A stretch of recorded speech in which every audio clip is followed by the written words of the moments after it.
Salam aleikum, boa tarde, boa noite, bom dia.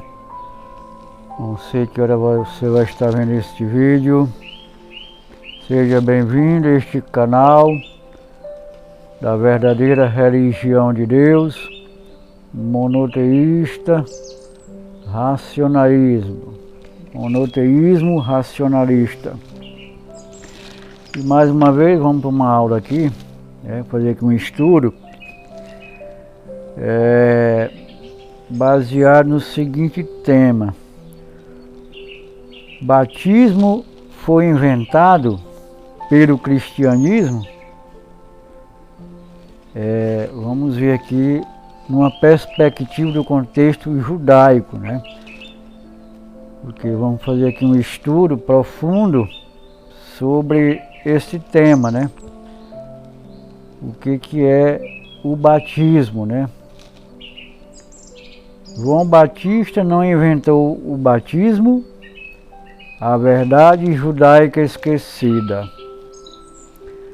A imagem de João Batista às margens do Jordão, conclamando o povo ao arrependimento por meio da imersão em água, tornou-se para muitos o ponto de origem do batismo como prática espiritual.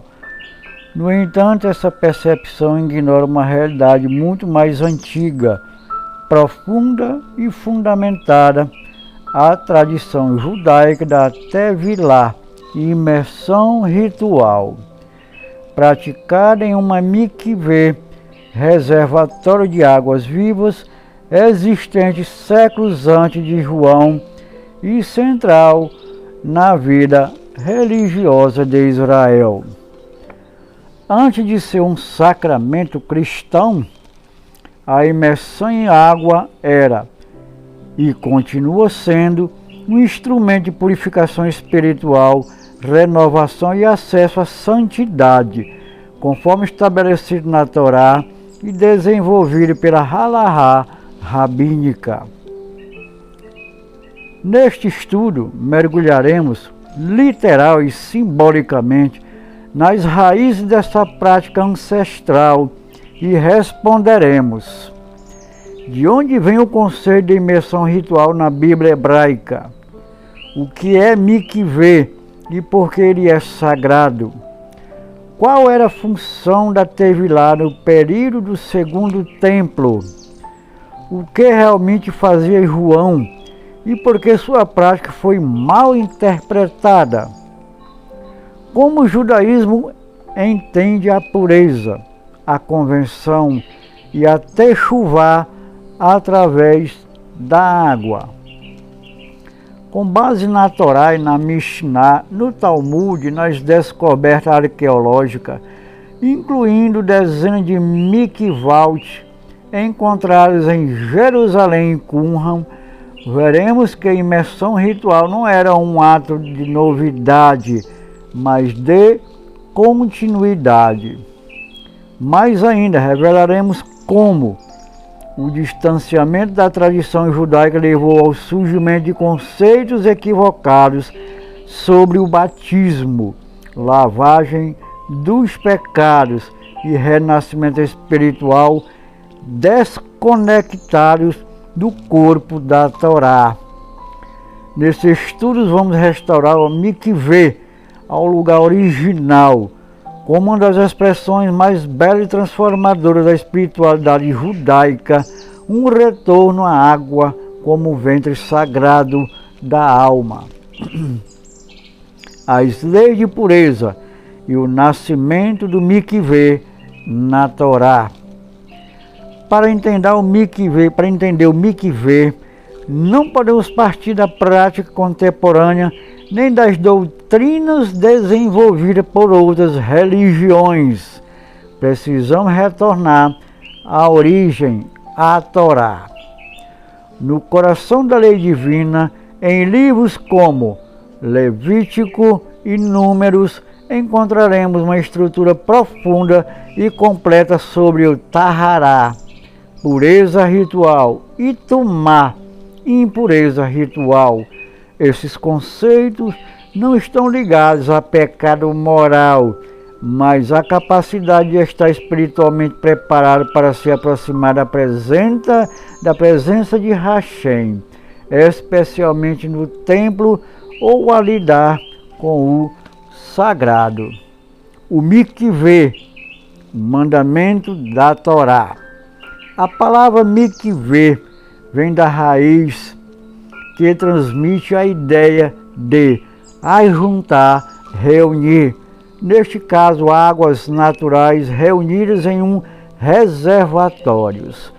Em Levítico 15:13 lemos: lavará o seu corpo em águas vivas e será puro.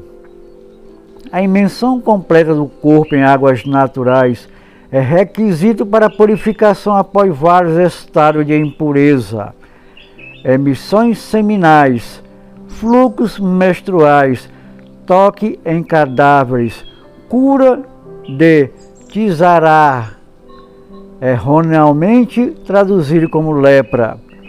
A água não é apenas um símbolo, mas um agente espiritual real, designado por Hashem como meio de transformação do estado da pessoa. Estrutura e regras no mikveh.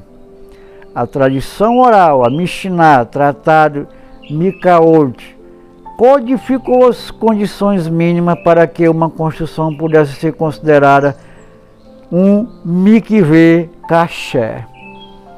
Devem conter no mínimo 40 seah, aproximadamente 750 litros de água natural, chuva, nascente ou rio. A água não pode ser tirada manualmente ou conduzida por utensílios artificiais. Deve permitir imersão completa do corpo nu, sem barreiras, como roupas, cabelos presos ou objetos presos ao corpo. O mikveh, portanto, é uma criação ritual minuciosamente legislada. Seu uso não é apenas físico, mas profundamente espiritual e halakhico. Funções do mikveh no judaísmo bíblico. Primeiro, purificação de impurezas naturais. Levítico 15:16. Segundo, preparação para o serviço no templo. Êxodo 30:17-21. Terceiro, consagração sacerdotal e levítica. Números 8:5-7. Quarto, purificação da mulher após menstruação ou parto. Levítico capítulo 12 e 15. Quinto, convenção ao judaísmo, prática já presente no período do Segundo Templo, consolidada pelos sábios. O mikveh como espaço de transformação. Mais do que um mandamento técnico, o mikveh representa um retorno simbólico ao ventre das águas primordiais, como em Gênesis 1:2, é um renascimento espiritual. A pessoa entra em estado de suspensão, totalmente submersa e emerge renovada em pureza e propósito. É um ato de humildade, de submissão à ordem divina e de conexão com a santidade que permeia até os elementos mais físicos da vida. O mikveh nasce não como um ritual isolado ou um símbolo adotado tardiamente, mas como uma resposta direta ao chamado da Torá para viver em santidade, tanto no corpo quanto no espírito. O erro está em pensar que João inventou ou revolucionou esse ato. Na verdade, ele apenas fazia parte de uma longa linhagem de mestres, sacerdotes e judeus que se purificavam conforme os preceitos da lei de Hashem. Mikavalt, no Segundo Templo, arqueologia e espiritualidade em Jerusalém e Qumran. À medida que avançamos na história judaica, especialmente no período do segundo Beit HaMikdash, 516 antes da era cristã e 70 da era cristã, o mikvé deixa de ser apenas um instrumento técnico de purificação e torna-se um elemento central na vida espiritual e nacional de Israel. Evidências arqueológicas e fontes literárias do período relevam uma sociedade intensamente preocupada com a tahará, pureza, especialmente em relação ao acesso ao templo, aos alimentos consagrados, terumá e ma'asá, e a preparação espiritual antes das festas e orações. Jerusalém, a cidade dos mikvot. Nas escavações ao sul do Monte do Templo, especialmente nas áreas conhecidas como a cidade de Davi e as escadarias de Ruda, arqueólogos descobriram dezenas de mikvot escavados na rocha calcária de Jerusalém. Esses mikvot estão muito próximos do templo, permitindo purificação antes da entrada do recinto sagrado. Seguem rigorosamente os critérios da halahá, águas coletadas naturalmente, divisórias da entrada e saída, degraus escavados para imersão gradual. O historiador Flávio José, testemunha ocular da destruição de Jerusalém em 70 da era cristã, descreve a pureza ritual como uma preocupação central do povo judeu, especialmente dos fariseus e dos essênios, Qumran e a comunidade essênia.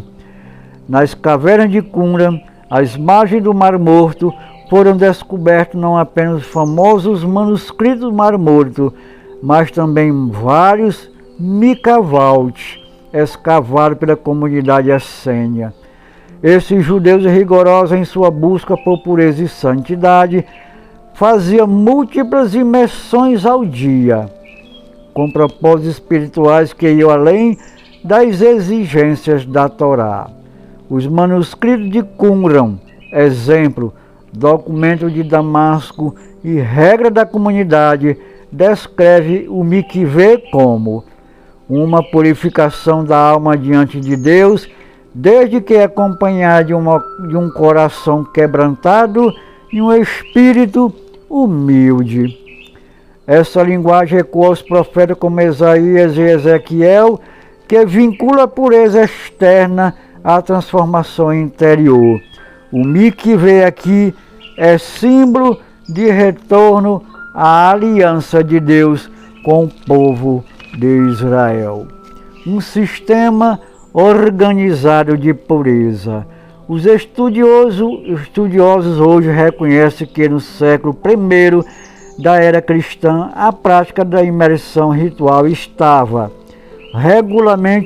regulamentada pelas escolas rabínicas, especialmente para Beit Hillel e Beit Shammai, associada à vida cotidiana de judeus piedosos, intrinsecamente conectados ao templo e às práticas de sacrifícios, oferendas, estudos e oração.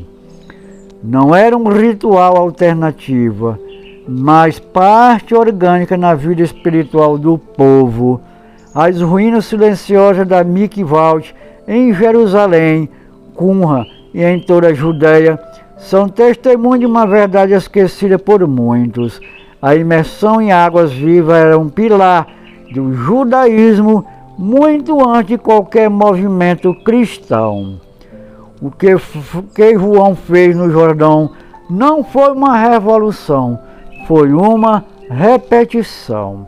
O que depois se chamou de batismo não foi invenção, mas uma apropriação e posterior desconexão da sua raiz original hebraica judaica.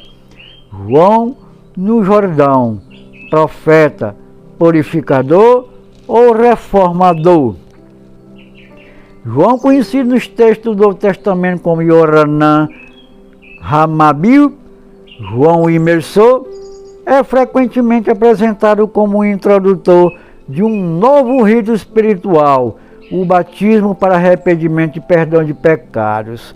No entanto, quando examinamos sua figura à luz da história judaica, da arqueologia e da halahá, vemos algo bem diferente. Ele não fundou uma nova religião, não inovou uma nova prática e não rompeu com a tradição da Torá. Ao contrário, atuou dentro de uma prática milenar, até Vilá, que já era central na vida de Israel. Porque no Rio Jordão, o Jordão é uma fonte de águas vivas, Mavim, Chavim, o que o qualificava como local apropriado para Tevilá, segundo a halahá. Além disso, o rio carregava forte carga simbólica. Josué atravessou o Jordão com Israel antes de entrar na terra prometida. Josué, capítulo 3 e capítulo 4. O profeta Elias e seu discípulo Eliseu realizaram milagres no Jordão, 2 Reis, capítulo 2. Naamã, o sírio, curou-se da Tisarate ao mergulhar ali, 2 Reis, capítulo 5. João não escolheu o Jordão por acaso, era um espaço sagrado associado à transição, arrependimento, purificação e retorno à aliança de Deus com o povo de Israel. Qual era a sua mensagem? De acordo com os evangelhos sinóticos, João conclamava o povo a fazer techuvá, arrependimento, pois o reino dos céus está próximo. Mateus 3:2 e Marcos 1:4. Esta linguagem não é cristã, é judaica até o âmago. Trata-se da mesma exortação feita por Isaías, capítulo 1, Jeremias, capítulo 3 e Ezequiel, capítulo 18. Retornem a Hashem com o coração limpo e purifiquem-se. João essênio, fariseu, independente? Há teorias acadêmicas que sugerem que João teria contato com grupos como os essênios, conhecido por sua ênfase em pureza ritual e isolamento do templo corrompido. De fato, sua crítica à elite sacerdotal lembra os textos de Qumran. No entanto, a Torá não exige a filiação a seitas para validar uma prática. O que importa é que sua imersão no Jordão estava alinhada com a halahá, tinha precedente no Tanakh, apontava para uma renovação espiritual dentro do judaísmo, não fora dele, no caso, cristianismo. Ele criou o batismo. A palavra batismo vem do grego baptizo, que significa mergulhar, imergir. O termo é helenizado, mas a prática de João era hebraica. Ele fazia tevilá, no batismo no sentido cristão posterior. O erro veio depois, quando escritores gentios passaram a reinterpretar a imersão como ato salvífico, desvinculado da Torá, da pureza ritual e do mikvê. João não criou uma nova fé.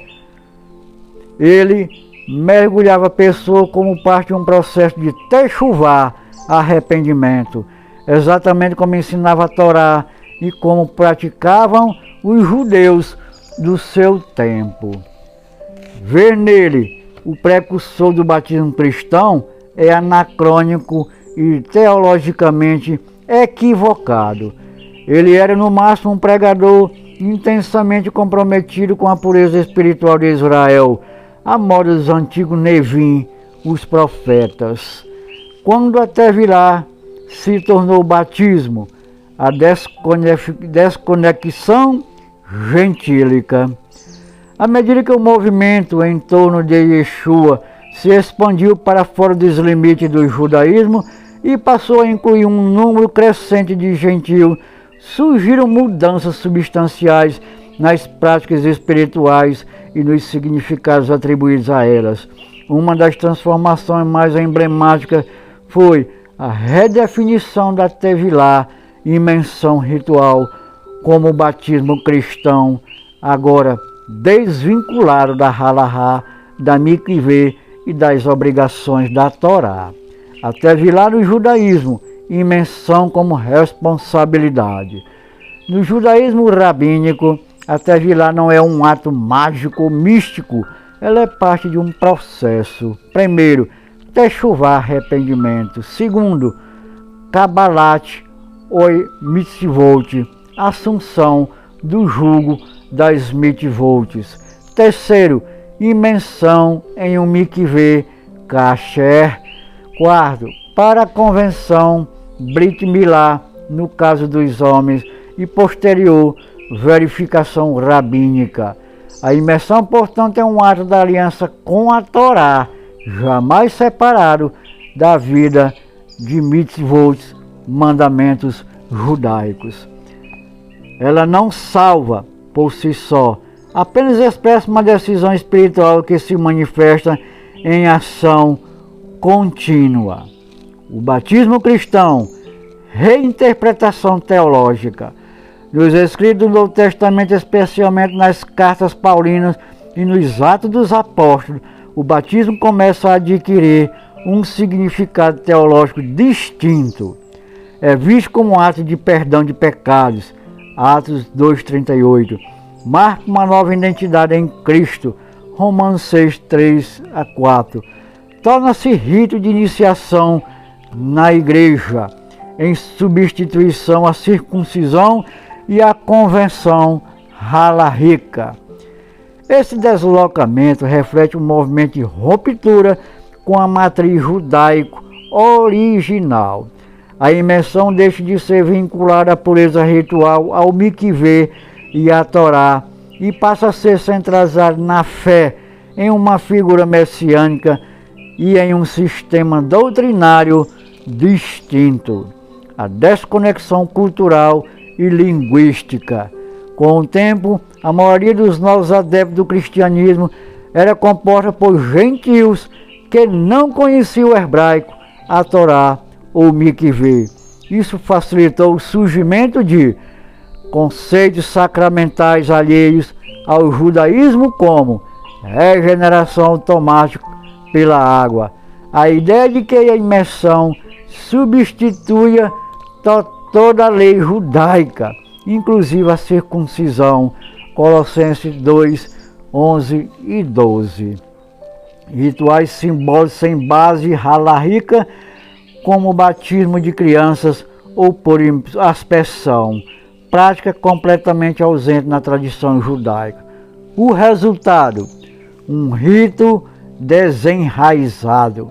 O que antes era um ato de retorno à santidade dentro do contexto do Pacto de Sinai, transformou-se em um rito iniciático desligado da Torá.